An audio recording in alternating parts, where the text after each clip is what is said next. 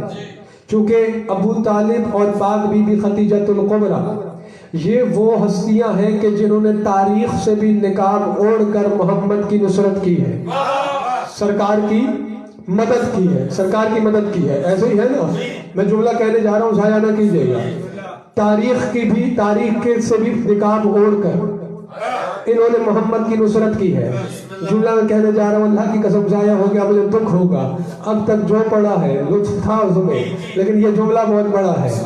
رسول کا چھپا ہوا ناصر، عرش پہ اللہ ہے، زمین پہ یہی دونوں ہے۔ اللہ اللہ اللہ، جسے سمجھ آ گئی ہے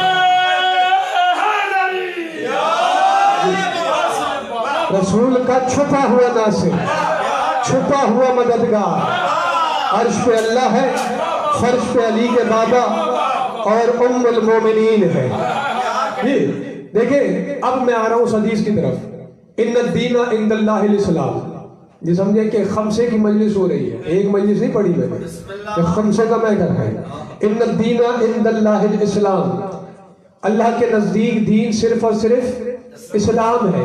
ایسے ہی ہے نا، یہ آیت ذہن میں رکھیے گا۔ اللہ اپنے کلام میں کیا کہہ رہا ہے کہ اللہ کے نزدیک دین صرف اور صرف اسلام ہے۔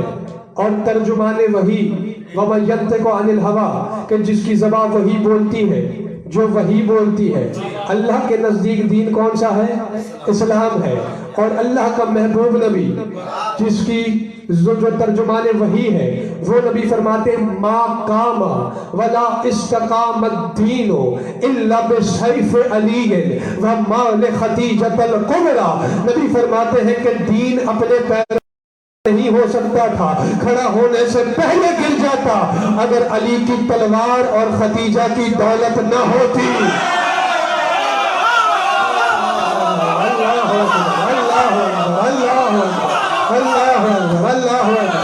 جسے بات سمجھ میں آئی ہے. لیکن قرآن کیا کہہ رہا ہے کہ دین صرف اور صرف اسلام ہے، دین صرف اور صرف اسلام ہے. اور اللہ کے رسول فرما رہے ہیں. اب یہ حدیث آپ نے سنی ہوگی بارہا، ہزاروں مرتبہ، لاکھوں مرتبہ، لیکن آج جس پہلو کی طرف میں نے آپ کی توجہ لے کے جانی ہے وہ نیا ہوگا. توجہ وہی طرف رکھے گا. 2 چیزیں گنی ہیں رسول نے، 2 چیزوں کے ذریعے. کون کون سی؟ سیف علی،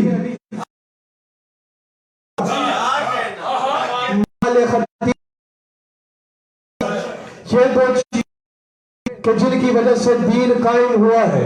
یہ حدیث موجود ہے کتابوں کے اندر. اپنے برائے سب آپ کو دکھا دیں گے، سنا دیں گے. کوئی نئی حدیث نہیں ہے. توجہ ہے میری جانب کے نہیں. رسول نے فرمایا کہ علی کی تلوار مال خدیجہ اگر نہ ہوتے دین قائم نہیں ہو سکتا تھا. علی کی تلوار کیا ہے؟ علی خود کرشمہ ہے ذات کبریا کا. علی راز ہے اللہ کا. علی کی تلوار، میرے مولا علی کی تلوار کارخانہ توحید سے آئی ہے. اور رسول نے اس حدیث میں 2 چیزیں گنی ہیں. علی کی تلوار معجزہ ہے تو دولت خدیجہ بھی معجزہ ہے. میں نے اتنی تاریخ آپ کو سنائی تھی. بھائی بی بی کی دولت معجزہ ہے. تاجرہ تھی بی بی، ان کے بابا بھی تاجر تھے، اس میں کوئی شک نہیں ہے. اور جب آپ ہوا نا بی بی کا جب آئی تھی سرکاریں جو عالم کے صحن میں، رسالت کے صحن میں، تو اس وقت چونکہ شاعری عام تھی تو مکے کی عورتوں نے، قریش کی عورتوں نے شیر کی صورت میں تانا دیا کہ باپ تمہارا اتنا امیر ہے کہ جس کے سر کا شملہ عرش کو چھوتا ہے اور آپ یتیم عبداللہ کے گھر کنیز بن کے آ گئی. تو بی بی اس وقت فرماتی تھی، بی بی نے جو جواب دیا ہے، بابا کی عزت بھی کم نہ ہونے دی اور شوہر کی عزت بھی بتا دی. کہا کہ تم نے ٹھیک کہا، باپ میرا اتنا امیر ہے، اتنا امیر تھا کہ اس کے سر کا شملہ عرش کو چھوتا ہے، لیکن جس کی کنیز بن کے آئی ہو اس کی جوتی کو عرش چھو لے تو فخر کرتا ہے. اللہ اللہ اللہ اللہ. اس کی جوتی عرش سے بلند ہے، اس کی نالین عرش سے بلند ہے. توجہ ہے نا میری جانب. تو نبی نے گنا کیا؟ سیف علی. توجہ رکھنا، یہ بات بڑی ضروری ہے. سیف علی اور مال خدیجہ. تو بی بی کا مال زمینی مال ہے ہی نہیں بھائی. اتنی دولت جوڑی نہیں جا سکتی ہے. اس وقت کا دور کیسا ہے؟ بھوک ناچ رہی گھر میں، پیٹ بھر کھانے کے لیے کھجورے نہیں ہے. اور ایسے دور میں جس بی بی کے نوکروں کے خیمے کے رسے بھی سونے کے ہو. توجہ نہیں فرما رہے. ہزاروں کلو سونا جس کے نوکروں کے تصرف میں ہو. چلے آپ سونے لگے تو آپ کو بیدار کرتا ہوں. 80,000 اونٹ تجارت کے لیے. کتنے؟ 80,000. 80 نہیں، 80 اونٹ ہونا آج کسی کے پاس تو 80 اونٹ رکھنے کے لیے اس کو ایک بڑی جگہ بھی چاہیے. تھوڑی توجہ کر لو یار، تھوڑی سی توجہ فرماؤ. ہے 80 اونٹ جس کے پاس ہو وہ تو اس کا کالر نیچے نہیں ہوگا، ایسا ہی ہے. اور 800 ہو، 8,000 ہو، پھر سوچے 80,000 اونٹ. 80,000 اونٹ کی پشت پہ مال تجارت جس بی بی کا جاتا تھا کتنی دولت مند ہوگی. اور تجارت کے لیے حضور سارا مال تو نہیں بھیجا جاتا. تجارت کے لیے سارا مال تو نہیں بھیجا جاتا. میں جملہ کہنے جا رہا ہوں، توجہ رکھیں گا میرے جانے. اللہ جانے کس ملک میں اس بی بی کے تجارت کے قافلے گئے ہیں. اور اگر سوئے نہیں ہیں آپ لوگ تو اس انٹرنیٹ کے ذریعے بھی جو ہمیں دیکھ رہے ہیں، سن رہے ہیں، اور جو یہاں بیٹھے اور جہاں جہاں تک ہماری آواز جا رہی ہے، اس بر صغیر کی زمین پر بی بی کے تجارت کے اونٹ اس بر صغیر کی زمین سے گزرے ہیں۔ بی بی کے قافلے کے اونٹوں نے اپنے قدموں سے اس زمین کو رودا ہے، اس لیے تو یہ زمین آج سبزہ اور غذا اگا رہی ہے۔ اللہ اللہ اللہ جی، یہ حرم رسول کے جانور کے قدموں کی برکت ہے کہ سبزہ ہے، غذا ہے۔ کتنا مال تھا، کتنی دولت تھی اس وقت، کمپیوٹر تھا نہیں، جیسے میں نے آغاز میں کہا، جو کیلکولیٹ کرتا تو کوئی نہیں گن سکتا۔ جملہ میں یہ کہنا چاہتا ہوں کہ کسی شہنشاہ کے خزانے میں اتنی دولت نہیں ہو سکتی، کسی شہنشاہ کے خزانے میں اتنی دولت نہیں ہو سکتی جتنی دولت خدیجہ بی بی کے اونٹوں کے پشت پر سفر کیا کرتی تھی۔ چلے لائیو مجلس چل رہی ہے، مسلمانوں کو بھی خوش کرتے ہیں، ہے نا بھائی؟ مسلمان سارے گھر میں ہیں، لاک ڈاؤن ہوا ہے، عبادت کے دن ہے، چلو مسلمانوں خوش ہو جاؤ۔ مسلمانوں کے پہلے خلیفہ کی روایت ہے جی، کتب عامہ کی روایت سنا رہا ہوں، اب تو کتب عامہ میں ہے۔ مسلمانوں کے پہلے خلیفہ کہتے ہیں کہ روزانہ بی بی میرے قد کے برابر، اللہ اکبر، اور وہ کتنے قداور تھے کتابوں میں لکھا ہوا ہے، کہتے ہیں روزانہ بی بی میرے قد کے برابر سونے چاندی جواہرات کا ڈھیر لگایا کرتی تھی، اور رسول اللہ کے قدم چوم کے کہتی تھی چاہے تو اپنے گھر رکھ لیجئے یا اسلام پہ خرچ کر دیجئے۔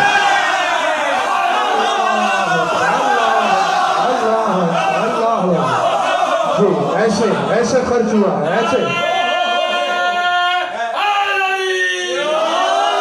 ایسے خرچ کیا ہے اسلام پہ بی بی نے اپنی دولت کو۔ یہ تو ہماری اعلیٰ صرفی ہے کہ جب اعلان ہوا اور ننگی تلواریں لے کے عرب کے جاہل میرے نبی کے دروازے پہ آئے کہ رسول نے ہمارے سرکار دو عالم کو کہا کہ آپ ہمارے خداؤں کو جھوٹا کہہ رہے ہیں، وہ تلواریں لے کر آگئے نبی کے دروازے پہ، تو اس وقت بی بی نے فرمایا تھا کہ میرے سردار آپ کو پریشان ہونے کی ضرورت نہیں ہے، یہ جتنے آپ کے دروازے پہ کھڑے ہیں یہ سب میرے مقروض ہیں، اللہ اکبر، یہ سب کے سب میرے مقروض ہیں۔ اور پھر پردے کے پیچھے سے آوازیں پہچان کے بی بی نے فرمایا تھا او فلاں ابن فلاں بتا، کیا تیری ماں میرے گھر سے اتنا قرضہ نہیں لے گئی تھی؟ او فلاں ابن فلاں بتا، کیا تیرا باپ میرے غلام کے خیمے سے اتنی روٹیاں نہیں لے کے جاتا؟ اللہ اکبر، سب نے تلواریں پھینک دی، اور تلواریں پھینک کے ہاتھ جوڑ کے کہا بی بی ہم تیرے مقروض ہیں۔ جب کہا نا ہم تیرے مقروض ہیں، اس دور میں، اس وقت میں، اس لاک ڈاؤن میں آپ اس جملے کو اچھی طرح سمجھیں گے، بہت اچھی طرح سمجھیں گے اگر آپ کا شعور بیدار ہے۔ سب نے تلواریں پھینک دی، ہاتھ جوڑ کے کہا بی بی تیرے مقروض ہیں۔ اس وقت بی بی نے کہا اگر قرضے معاف کروانا چاہتے ہو تو میرے محمد کے کلمے پڑھتے جاؤ، قرضے معاف کرواتے۔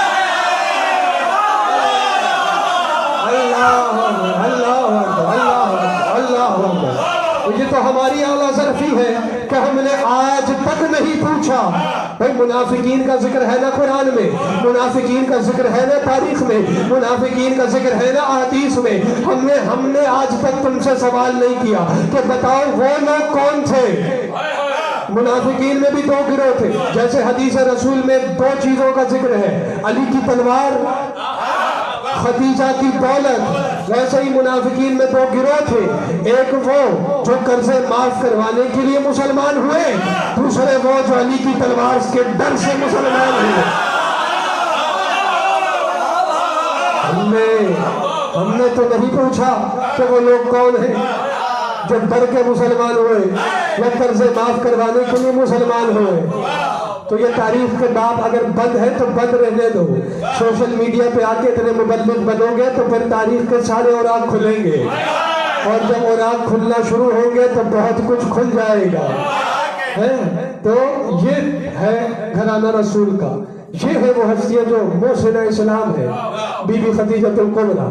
اور جس آیت سے میں نے شروع کیا تھا بات کہاں سے کہاں چل پڑی، اور آپ کے چہروں کی زیارت کرتے کرتے ہم ذکر کرتے ہی رہے، مصروف رہے، ذکر کرنے کو ہے، اس لیے تو رسول نے فرمایا، دیکھیں بعض ذہن میں ہے جیسے علی کی تلوار معجزہ، ویسے دولت سیدہ معجزہ، دولت بی بی معجزہ ہے، یہ دولت معجزہ ہے۔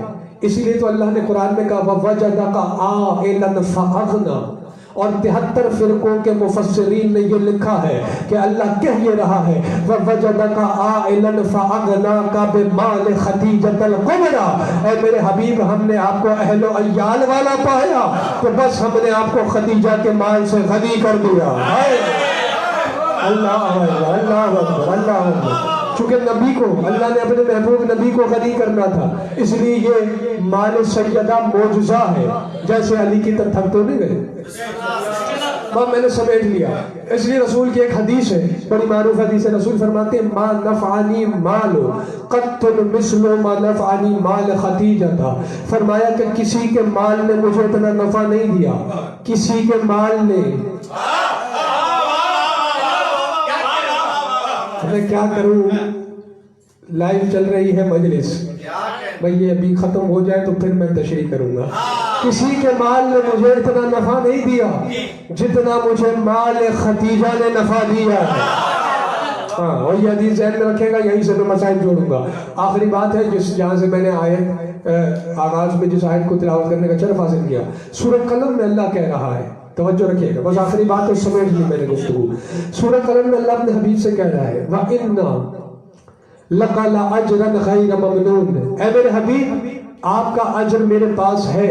اللہ کہہ رہا ہے اے میرے حبیب آپ کا اجر اللہ کے پاس ہے اور آپ کو میرا ممنون ہونے کی بھی ضرورت نہیں ہے۔ عاشق بھائی، سلیم بھائی، ناصر بھائی، آپ کو میرا ممنون ہونے کی پرویز بھائی ضرورت نہیں، اللہ کہہ رہا ہے۔ یعنی اللہ نہیں چاہتا کہ اس کا محبوب نبی اس کا ممنون ہو۔ پھر دیکھیں آپ خود ترجمہ کریں، غیر ممنون، اے میرے حبیب آپ کو ممنون ہونے کی ضرورت نہیں ہے۔ وہ اللہ جو اپنے حبیب محبوب نبی کو اپنا ممنون ہونے نہیں دیتا، وہ رسول خدیجہ سے کہتا ہے میں آپ کا ممنون ہوں۔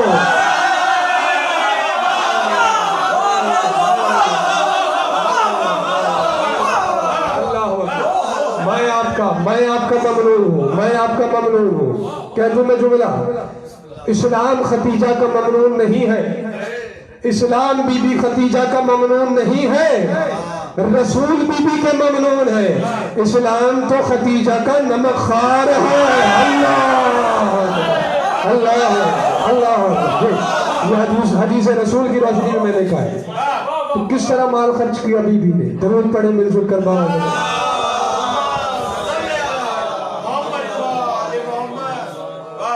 اسلام نمخار ہے بی بی کا، رسول ممنون ہے بی بی، تو اس طرح سے سارا مال خرچ کر دیا۔ اور اب جو میں جملہ کہنے جاؤں گا، اگر یہ ساری تاریخ ابھی تک کی گفتگو آپ کے ذہن میں تازہ ہے اور آپ نے سمجھ لی ہے تو یہ جملہ کہتے ہی رونے کے لیے کافی ہے۔ بی بی کی دولت آپ کے ذہن میں ہے، کتنی دولت مند تھی، عرب کی عرب پتی بی بی، ملکۃ العرب بی بی، سب کچھ اسلام پہ خرچ کر دیا۔ اصل میں بات یہی ہے کہ دو قسم کے لوگ تھے اسلام میں، ایک وہ جنہوں نے یہ دیکھا کہ ہمیں اس پہ لگانا کیا ہے، اور ایک وہ جو اس سوچ کے ساتھ آئے کہ ہم نے اس سے کمانا کیا ہے۔ فرق یہ ہے کہ ہم ان کے پیروکار ہیں، ہم ان سے محبت کرتے ہیں جنہوں نے اسلام پہ لگایا ہے۔ جب اسلام کو مال کی ضرورت ہوئی تو مال لگایا، جب دین کو خون کی ضرورت پیش آئی تو انہوں نے خون بھی دیا۔ یہ ہے فرق بس۔ تو بی بی نے سب کچھ خرچ کیا۔ میں جملے کے قریب آ گیا، میں آپ کا ذہن تیار کر رہا تھا، اور ساری رات رونے کے لیے یہی جملہ کافی ہے۔ بی بی کی عظمت کو سلام ہے، اور بی بی کے عظمت کے صدقے جن جن لوگوں کی دعاؤں کے لیے مجھے کہا گیا ہے، آغاز میں یاد نہیں رہا، میں بھی کہہ دیتا ہوں۔ میر سید عبود صالح رضوی، عمران شاہ یو کے والے، حی علی الرضا کے پیج کے ایڈمن ہمارے علی رضا بخاری صاحب، جتنے مومنین یہاں بیٹھے ہیں اور جہاں جہاں موبائل کی اسکرین سے سن رہے ہیں، پروردگارہ ملکۃ العرب بی بی کی نالین کے صدقے تمام کی مشکلات آسان فرمائے، تمام کی توفیقات میں اضافہ فرمائے۔ بس اب آپ کی آنکھیں بھیگ چکی ہیں، میں جملے کے قریب آ گیا ہوں اور مصائب سے جڑنے لگا ہوں۔ جس بی بی نے سب کچھ اسلام پہ خرچ کر دیا، ذہن میں رہے، بی بی نہیں، اس بی بی کی کنیزیں ایک لباس جو پہن لیتی تھی دوبارہ نہیں پہنتی تھی، اتنی دولت مند بی بی تھی، لیکن آخری وقت میں شیب ابی طالب میں ایسا وقت بھی گزرا کہ ایک وقت کھایا ایک وقت نہیں کھایا، فاقے بھی دیکھے، اور پھر ایسا وقت بھی آیا کہ ایک ہی لباس میں اللہ جانے کتنا وقت گزار دیا، میں وقت نہیں بتاتا۔ اتنا سب ہونے کے بعد کوئی تاریخ میں ثابت نہیں کر سکا کہ ایک مقام پہ بھی خدیجہ نے کہا ہو کہ اے میرے سردار، میں نے تو ساری دولت اسلام پہ لٹا دی ہے، بی بی نے اف تک نہیں کی، تاریخ شاہد ہے۔ اور پھر وہ وقت آیا کہ جب بعثت کے بعد 10واں رمضان آیا اور 10ویں رمضان کی 10ویں تاریخ آئی، تو بستر طہارت میں جب بی بی اپنے آخری وقت کے قریب پہنچی تو ایک مرتبہ وقت یہ تھا، جملہ میں کہنے جا رہا ہوں، بی بی نے اپنی معصومہ بیٹی کو، شہزادی کو، سیدۃ النساء العالمین کو بلایا، تعالین الیہ یا فاطمہ، اے فاطمہ میرے قریب آنا، کیونکہ بیماری تھی۔ بیٹی قریب آئی نا تو بیوی نے آہستہ سے فرمایا، بیٹی دیکھو اپنے بابا کی خدمت میں چلی جاؤ۔ ساری تقریر آپ کے ذہن میں ہے تو یہی جملہ رونے کے لیے کافی ہوگا۔ بیٹی اپنے بابا کی خدمت میں چلی جاؤ اور اپنے بابا سے جا کر کہنا کہ میرے سردار، میرے پاس جو کچھ تھا میں نے آپ کے دین پر لٹا دیا، جو کچھ تھا میں نے خرچ کر دیا اسلام پہ، اب میرے پاس اتنے پیسے نہیں کہ اپنا کفن خرید سکوں۔ اجرکم علی اللہ، اجرکم علی اللہ، اجرکم علی اللہ، اجرکم علی اللہ۔ اس سے بڑا مسائل تھا کوئی؟ اس سے بڑا کہ ملکۃ العرب یہ کہہ رہی ہے، عرب کے رب پتی بی بی آخری وقت میں کہتی ہے اپنی بیٹی سے، اے میری بچی، اپنے بابا کی خدمت میں جا کے کہو کہ اب خدیجہ کے پاس کفن خریدنے کے پیسے نہیں بچے ہیں، اگر محسوس نہ کرے یہ جو اپنے دوش مبارک پہ چادر سجاتے ہیں یہ خدیجہ کو دے دے تاکہ میں کفن بنا لوں۔ اجرکم علی اللہ، اجرکم علی اللہ۔ سنیں گے جملہ؟ اب بی بی چلی، شہزادی کا سن چھوٹا ہے، بی بی ایک مرتبہ خدمت میں حاضر ہوئی، ماں کا پیغام بابا کو دیا، بس رسول کو پیغام ملنا تھا کہ ایک مرتبہ رسول بلند ہوئے اور تاریخ شاہد ہے، علماء بیان کرتے ہیں اتنی تیزی سے اللہ کا رسول چل کے آیا ہے کہ راستے میں 3 مرتبہ چادر کندھے سے زمین پہ گر گئی۔ اللہ تیزی سے حجرہ شہزادی میں داخل ہوئے، حجرہ ام المومنین میں داخل ہوئے، بی بی کے سرحانے بیٹھ گئے، سرحانے بیٹھ کے رسول نے کچھ جملہ کہا ہے عجیب و غریب علی والے، بی بی نے سرحانے بی بی کے بیٹھ کے رسول فرماتے ہیں خدیجہ چادر مانگی ہے، محسوس کرنا جملہ، خدیجہ چادر مانگی ہے، خدیجہ تم محمد سے چمڑے کا کفن مانگتی، تب بھی میں آپ کا احسان نہیں اتار سکتا تھا، آپ مجھ سے میرے چمڑے کا کفن مانگتی، میں تو آپ کا ممنون ہوں۔ خدیجہ آپ نے مجھ سے چادر مانگی ہے، رسول کی آنکھوں میں آنسو کر آئے، ایک مرتبہ جبریل نازل ہو گیا، کہا ان اللہ یقرئک السلام، اللہ نے آپ پہ سلام بھیجا ہے، اور اللہ کہہ رہا ہے کہ خدیجہ دین کی محسنہ ہے، میرے اسلام کی محسنہ ہے، ارے خدیجہ کا مجھ پہ احسان ہے، میں نے خدیجہ کے کفن کا انتظام کر دیا ہے، خدیجہ کا کفن جنت سے آئے گا۔ رسول نے فرمایا اے بی بی تیرا کفن کا انتظام تو اللہ نے کر دیا ہے، کوئی اور وصیت ہے، کوئی اور خواہش ہے تو مجھے بتاؤ میں پوری کروں۔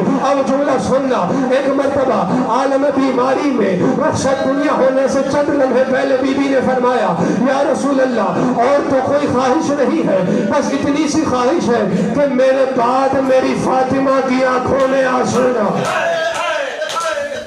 اجرکم علی اللہ، اجرکم علی اللہ، میرے بعد میری بچی یتیم ہو جائے گی، قریش کی کوئی عورت میری بچی کے رخسار پہ کبھی تماچا نہ مارے، بس یہ کہنا تھا کہ حجرہ سیدہ میں رسول اللہ نے ماتم شروع کیا، اللہ کے رسول نے منہ پہ ماتم شروع کیا۔ شہزادی نے پوچھا یا رسول اللہ میں نے کوئی مشکل بات کہہ دی ہے؟